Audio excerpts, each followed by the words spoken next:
Hello. So today, what we're going to do, we're going to talk about how to track your finances in terms of your groceries. So I will show you how I personally do it, and you can create your own spreadsheet. There's really no magic in the way that I do it. It's all manual, but the goal of it is to really know how much you're paying for what item and keep track of it. Um, in the beginning, it's going to take you a lot of more time to create to fill that spreadsheet because you have to go through all of your receipt and take note of all of the price of each item. But the more that you do it, the less time it's going to take you. Um, and because your spreadsheet is going to get more full with prices, and the more you're going to shove, the more you're going to see um, the best price, and the more you're going to be able to not need to change your price every single time because you will have already written the best price in your spreadsheet.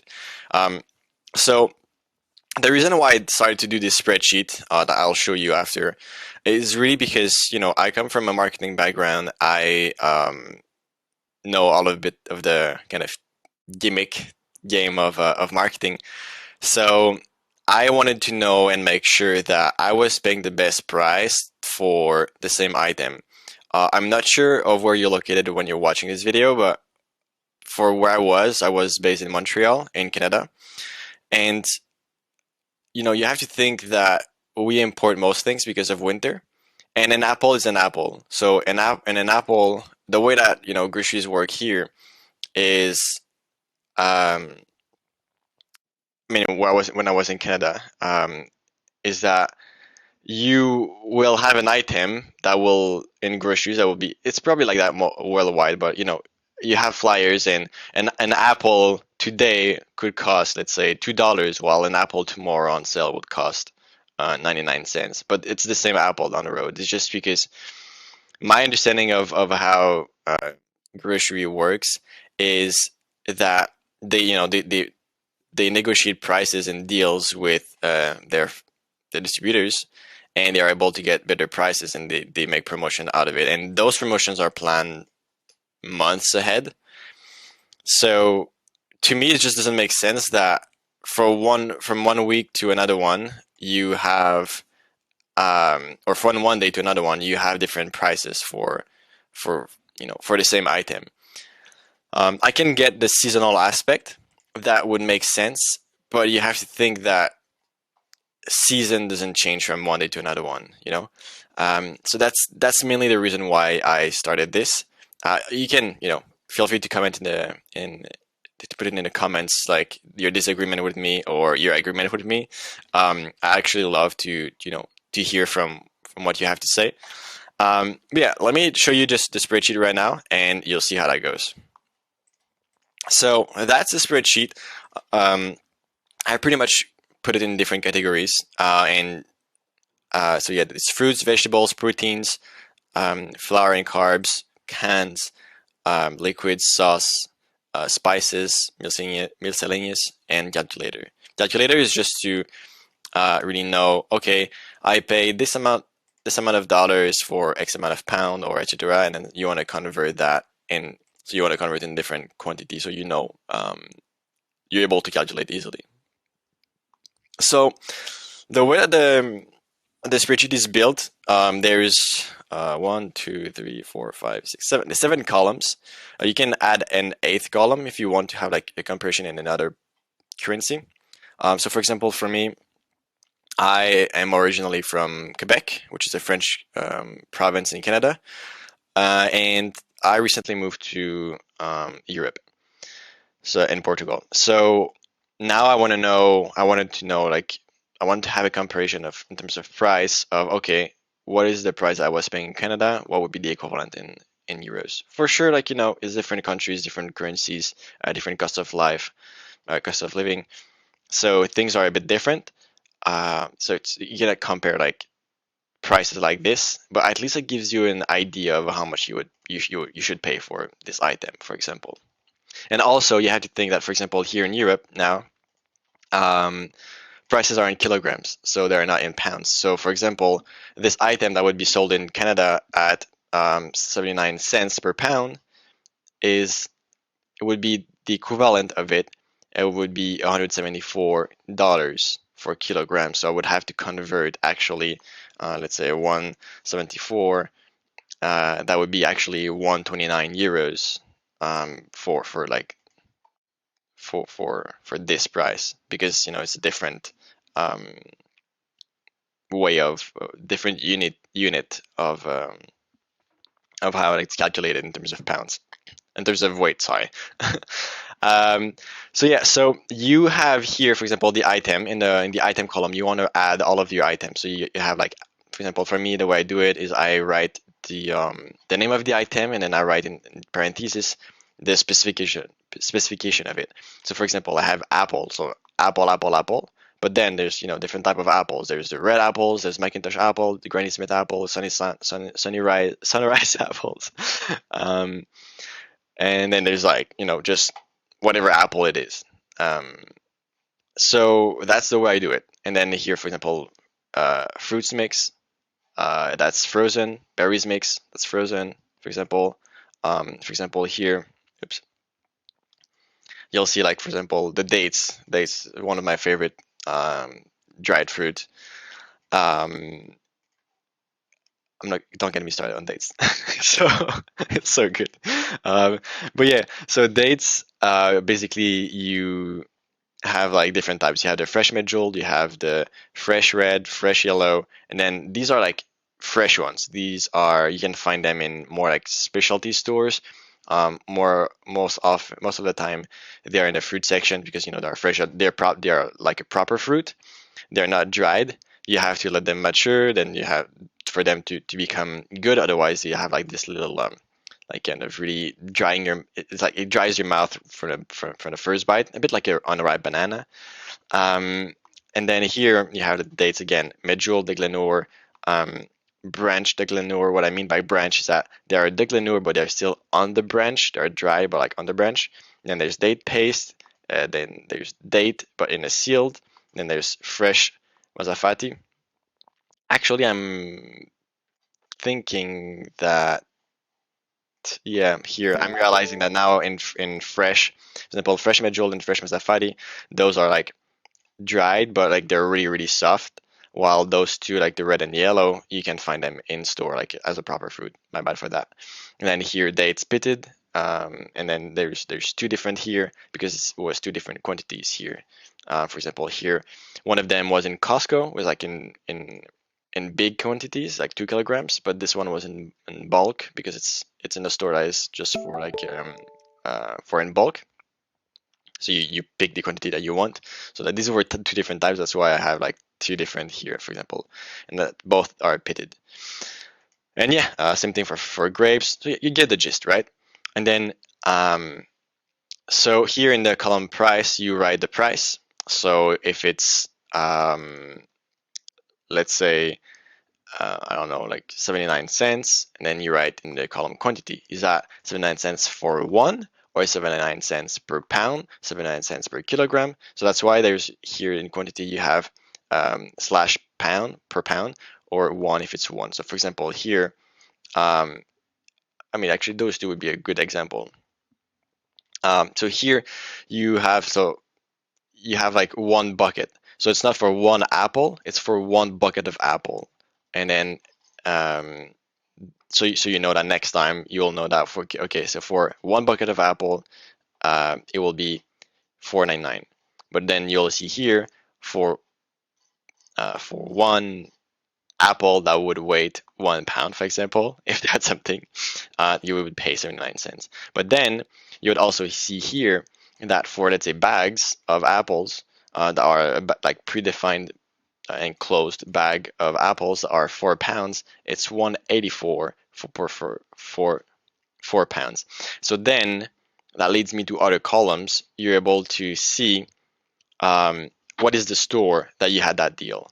So for 79 cents, it was an Adonis. For 4.99, that was an IGA. And then moving forward, you have the regular column. So what was the regular price? What was the original price before the sale, if there's any? That's what you want to kind of just know. You don't have to fill it. That one is kind of optional in a sense. That one is the price, the most important one, but this is just more for a comparative, for you to be able to see, okay, like the regular price is this, when it's on sale it's about this at its lowest. And then the comparative one here is to give you a comparison. So where it's becoming useful, this one is a copy paste of the column E, because it's already in pound or in kilograms. But for example, here you would basically have the comparative. So for example, here you have 4 pounds. So you want to know, okay, per pound, how much is it? So it's 50 cents per pound. So you're able to know that for this bag of 4 pounds of apples, you would have the equivalent. You would have paid the equivalent of 50 cents per pound per pound. So you're able to see that, okay, so this price, 50 cents per pound, is cheaper than all of these prices here. But still doesn't mean that they are the best quote unquote apples. But if you still want apples, and that's all you have available for you, that's the best price for you. So that's pretty much how I did this spreadsheet. Let me just go further a little bit. So for the bananas, same thing. Here you see like you have the regular price. Let me move in other sheets. So I just want a worksheet so you can actually can show you other things. So here, avocados. So that's a good example here. It's $1 for 3 avocados. So that would mean 33 cents each. That was in a supermarket called PA. And that would mean that, and here I have like the 50 cents per unit. That's the regular price. And then another example I want to show you is this one here. That one is quite good too. So what is going on here is that you have pretty much the bok choy. But the bok choy is 88 cents per pound, which is 194 per kilograms. It was in an Asian supermarket called Nuwon, and the price is good. The price is that was the lowest I saw. As you can see here, that's comparative. But there was also another place called PA that had quite decent one. Like, had quite a decent price too. It was 99 cents per pound, so $18 per kilograms. So the reason why I write the name of the store here in the regular price, that might be counterintuitive because that I write it as regular, but 99 cents per pound for bok choy was the lowest I had seen before this store, and this store doesn't have this deal available all the time. So I wanted to keep track of basically the two lowest price that I had seen. So 88 cents plus 99 cents per pound. If you think that I should create auto columns, or if you would like to have this spreadsheet, just let me know, or I can always create a template for you. I'd be really happy to do that. Just let me know in the comments. But yeah, that's kind of how I did it, because I was maybe too lazy to create another column and make it more complicated. But I just wanted to keep track of, okay, what is the other lowest price? Same as here, so the cauliflower, the cheapest that I had seen is 96 cents at Super C, but then I have seen 99 cents at IGA, PA, Provigo. So basically the regular and comparative columns, you can see that I'm kind of playing around with them. Same as here, like I guess I'm not always consistent. Maybe I should create a column for it and be more consistent with it. But yeah, that really gives you an idea. For example, corn, where like it's yeah, 199 for 12 corns. So that means 17 cents each, and the regular price was 25 cents at Provigo. So that that helps me to keep track of what is the regular price, what is the comparative, or what is the best other second price, or what is the regular price in another store that is close to this. So basically the goal is really for you to keep track of the lowest price in different stores, or at least in one specific store. So you're able to then compare when you go to another store. Okay, what was the lowest price um, that I had in in another place or in the same store. So you're able to just make sure that you're not being quote unquote fooled by all of the groceries are just trying to fluctuate and manipulate the price based on different days. I'm not talking about season again. Like seasonal items is different than um, just a regular item from day one, like from today to tomorrow or today to yesterday, for example. But yeah, so that's how I build a spreadsheet. You can. Oh, also, yeah, forgot the last column. So let me see if I have one here. So there is this column that I have here called brand. So basically, the goal of this column is really just to keep track of what was the brand of the item that you bought. Because one brand from another one, you will have different prices for the same element or same product, not product, but like ingredient. That would be the best word, I guess. So for the same ingredient, you would have different prices, and that's kind of what you want to just know. For example, this bread was from this brand. So if you would want to keep, like, let's say that you really like a specific brand or you really like a specific product, and one specific brand do it better than the other one, you might want to keep track of this price for this specific brand. So then, if you see another brand with a better price, and then you are unsure if you want to buy or not this item, you can just compare. So um, let me. All right. So this spreadsheet, the way that I use it when I go grocery shop. When I don't know the price in by heart, I pretty much just look at the price of the item. I look it up, and I'm just okay. Do I want to buy it? Do I not want to buy it based on the price?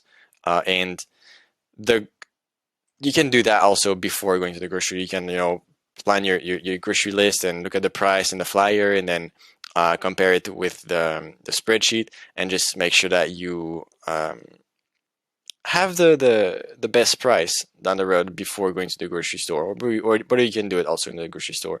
The goal is really to as I said multiple times, keep track of of how much you pay for a specific item, and decide if it's worth or not to buy it next time, or if you're just being not fooled, but you're being tricked by marketing tactics. Yeah, so I guess that you will understand, just to finalize here. Fruits is fruits, vegetables vegetables, proteins everything that you consider as protein. Flour and carbs is everything that is either like starchy flour, or pasta, all of that. It's all included in there. Canned is everything that is canned food, like things that are in like conserved in like either glass, either metal, or can or whatever. Liquids and sauce is pretty much straightforward. Everything that is liquid or a sauce. Spices, same thing. Miscellaneous is everything else that doesn't fit in there, but you can always create your own categories. You don't have to follow my own categories. I just like to do it this way because I think that was somewhat categorizing most of the items without having too many worksheets.